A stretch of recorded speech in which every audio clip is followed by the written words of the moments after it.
नमस्कार, खबरों की खबर में आपका स्वागत है। मोदी सरकार ऐसा लगता है कि पूरी फुल फॉर्म में आ गई है। अब एक्शन लेना इन्होंने शुरू कर दिया है। किसके खिलाफ? तो कांग्रेस पार्टी, सोनिया गांधी, राहुल गांधी के वो नजदीकी लोग जो भ्रष्टाचार करने में धुरंधर हैं। कई बार बहुत सारे सवाल जवाब होते हैं, लेकिन आज दो ऐसा मामला सामने आया है जिससे कांग्रेस पार्टी की बोलती बिल्कुल बंद हो गई है। पहला मसला यह है कि राहुल गांधी कई साल से लगातार इस बात को कह रहे हैं, नीरव मोदी, मेहुल चौकसी, लेकिन आज एक ऐसा खुलासा हुआ है कि राहुल गांधी आज के बाद से मेहुल चौकसी और नीरव मोदी का नाम भी अपनी जुबान पे नहीं ला पाएंगे, क्योंकि ये जो चीनियों के साथ जो साठ गांठ का जो खुलासा हुआ और ये राजीव गांधी फाउंडेशन में जो विदेशी पैसे आ रहे थे, जो डोनर्स की जो लिस्ट सामने आई है, उसमें मालूम चल रहा है ये भ्रष्टाचारी मेहुल चौकसी सोनिया गांधी के इस ट्रस्ट को पैसे दे रहा था। लेन देन का रिश्ता है इन भ्रष्टाचारियों के साथ गांधी परिवार का, क्योंकि ये जो ट्रस्ट है इसमें सोनिया गांधी है, राहुल गांधी है, प्रियंका वाड्रा है। ये सारे लोग, इनके घर की ये एक कंपनी है जिसके जरिए ये पैसे के लेन देन 1 to 4 और 4 to 1 ये लोग कर रहे थे। चीनियों से पैसा ले रहे थे।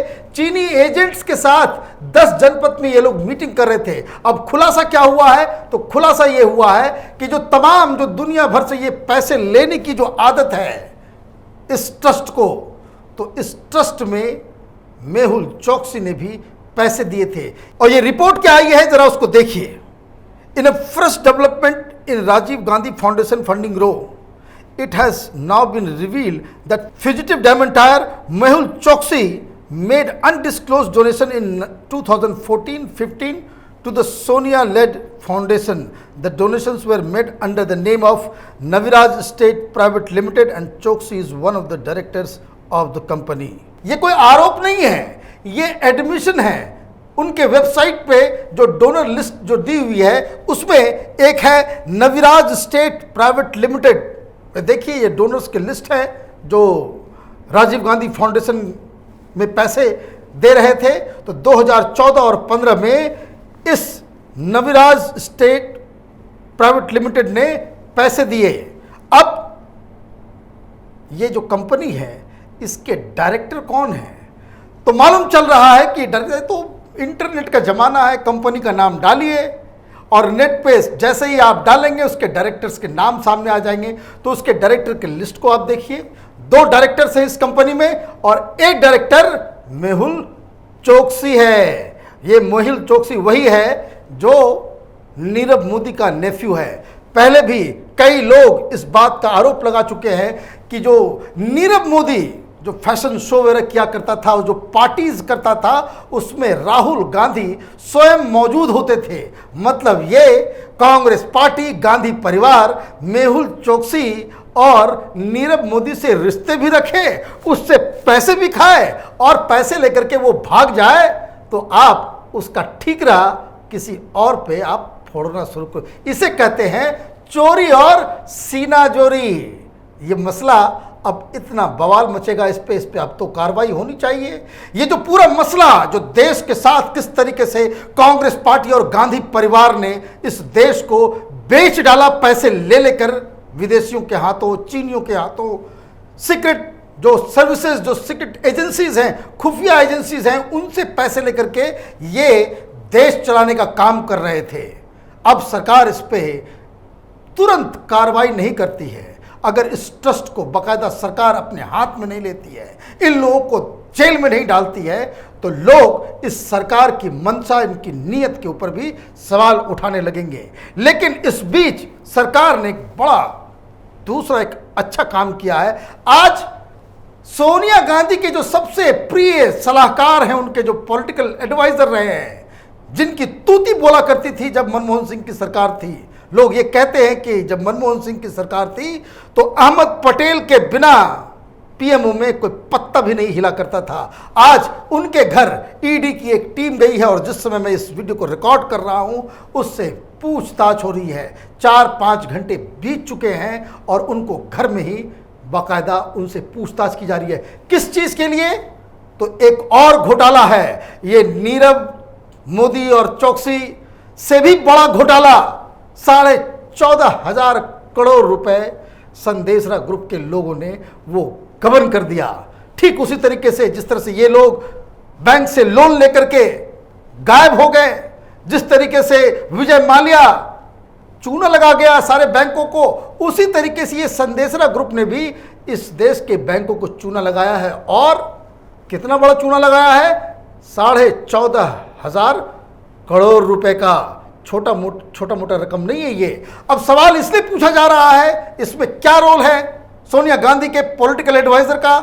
तो ये रोल ये माना जा रहा है कि एक जो उसको लोन दिया गया, जिन चीज़ों के लिए लोन दिया गया, जिस चीज़ के लिए दिया गया, उसके लिए शायद वो क्वालिफाई नहीं करते थे, लेकिन फिर भी यूपीए का जमाना था, भ्रष्टाचारी हर जगह ऊपर से लेकर नीचे तक हर जगह भ्रष्टाचारी बैठे हुए थे। तो फोन जाया करता था बैंकों को, पीएमओ से जाता था, मंत्रालय से जाता था, पार्टी दफ्तर से जाता था, बड़े बड़े कांग्रेसी लीडर्स का जाया करता था। और इन जो भ्रष्टाचारी जो पैसे लेकर के भागने वाले लोग हैं, इनको लोन मुहैया कराया जाता था। अब इस केस में यह हुआ है कि ये फ्रॉड तो पकड़ा गया, लेकिन इसमें यह मालूम चल रहा है कि ये जो संदेशरा ग्रुप के जो लोग हैं, उनके रिश्ते अहमद पटेल के साथ हैं। और ये कैसे हैं? तो उनके दामाद और उनके बेटे का नाम आ रहा है। जो रिपोर्ट्स आ रही हैं उसके मुताबिक ईडी ने इस बात की पुष्टि की थी कि अहमद पटेल के बेटे फैजल अहमद और दामाद इरफान सिद्दीकी ने यह कबूल किया था पूछताछ के दौरान कि जो स्टर्लिंग ग्रुप है उसके निदेशक नितिन संदेशरा के छोटे भाई चेतन संदेशरा को वो जानते हैं कि जिस तरह सिर्फ एक बैंक से इन्होंने लोन नहीं लिया। ये 14,500 करोड़ का मसला जो है, इसमें Andhra bank, UCO bank, state bank of India, Allahabad bank, bank of India, ये तमाम बैंकों ने इन्हें बिल्कुल प्रायोरिटी बेसिस पे इन लोगों को बाकायदा लोन दिया गया था। और इन्होंने खर्चा कहाँ किया?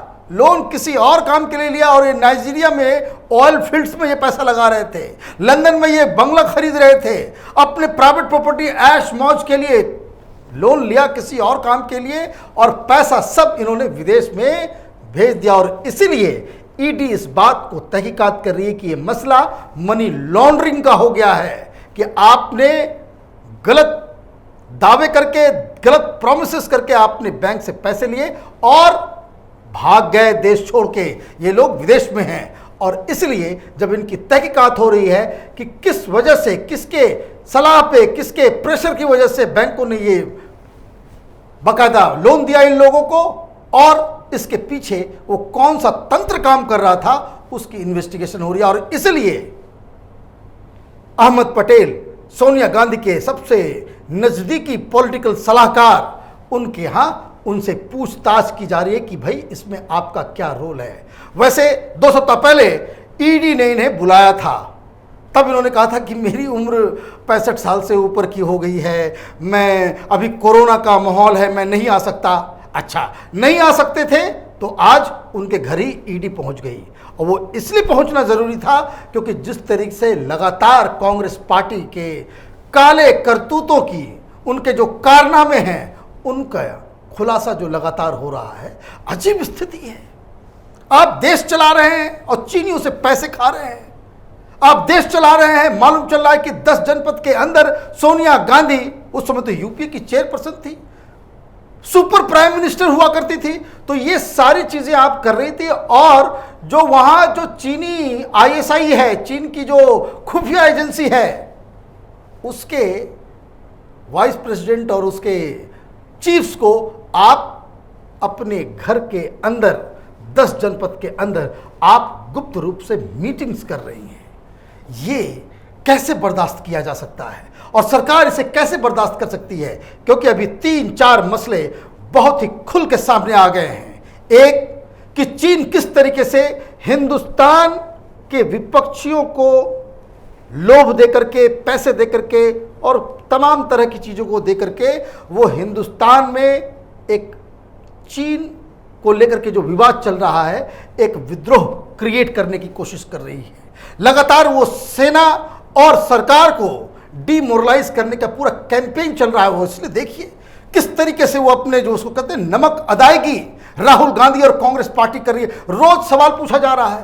भाई सवाल, एक ही सवाल को 20 बार पूछने से क्या फायदा, जब उस सवाल का जवाब देश के सेना अध्यक्ष ने साफ साफ दे दिया कि चीनी सेना ने हिंदुस्तान के 1 इंच जमीन को कब्जा नहीं किया है और बॉर्डर पे दोनों सेना आमने सामने हैं। और ये कांग्रेस पार्टी, पता नहीं इनका क्या रिश्ता है कम्युनिस्ट पार्टी ऑफ चाइना के साथ, इनका क्या रिश्ता है चीन की सरकार के साथ, शी जिनपिंग के साथ। राहुल गांधी ने ऐसा कौन सा गुप्त करार किया है कि ये चीनी प्रोपेगेंडा को फैलाने में जुटे हुए हैं। और इनके आसपास की जो पूरा जो लेफ्ट लिबरल कबाल है वो किस तरीके से सेना को डिमोरलाइज करने में जुटा हुआ है, ये पूरी दुनिया देख रही है और देश के लोग भी देख रहे हैं। और जब इस तरह के मामले आते हैं भ्रष्टाचार, और ये इसलिए भी हो रहा है, मैं आपको बात साफ साफ कह दूं, मोदी सरकार के आए 6 साल हो गए हैं और इनकी हिमाकत इसलिए इस तरह से करने की है क्योंकि मोदी सरकार अब तक हाथों में चूड़ियां पहन रखी है, क्योंकि इनके भ्रष्टाचारों के ऊपर कोई कार्रवाई नहीं हुई, एक आदमी जेल नहीं गया। 4-5 जो मुख्य रूप से जो भ्रष्टाचारी हैं उनको अगर न्याय दे दिया गया होता, उनको जेल दे दी गई होती, उनका कुर्की जब्ती कर लिया गया होता, उनसे पूरे पैसे वसूल कर लिए होते, तो ये हिमाकत नहीं होती कि सेना बॉर्डर पे आमने सामने लड़ने को तैयार है और ये देशद्रोहियों की तरह सेना के मनोबल, सेना के अध्यक्ष, सरकार, इन सब के ऊपर सवाल जवाब करने पे तुले हुए हैं। ये मसला यही नहीं रुकेगा। मोदी सरकार के सामने एक बहुत बढ़िया अपॉर्चुनिटी है इस देश में जो भ्रष्टाचारियों के खिलाफ जो मुहिम जिसका वो दावा करके आए थे उस सफाई करने का। अगर अभी सफाई नहीं होती है तो समझिएगा कि मोदी सरकार ने अपने सबसे बड़े वादे को भुला दिया है। लेकिन जिस तरह से कार्रवाई हो रही है उससे लग रहा है कि सरकार अब जागी है 6 साल के बाद से ही, लेकिन जब जागो तभी सवेरा। और ये कार्रवाई जितनी ज़्यादा, जितनी तेज़ और जितनी कड़ाई के साथ होगी, देश की जनता का विश्वास इस सरकार में और भी बुलंद होता जाएगा। आप देखते रहिए कैपिटल टीवी। हमारे वीडियोस को लाइक कीजिए, शेयर कीजिए और हमारे चैनल को सब्सक्राइब कीजिए। धन्यवाद।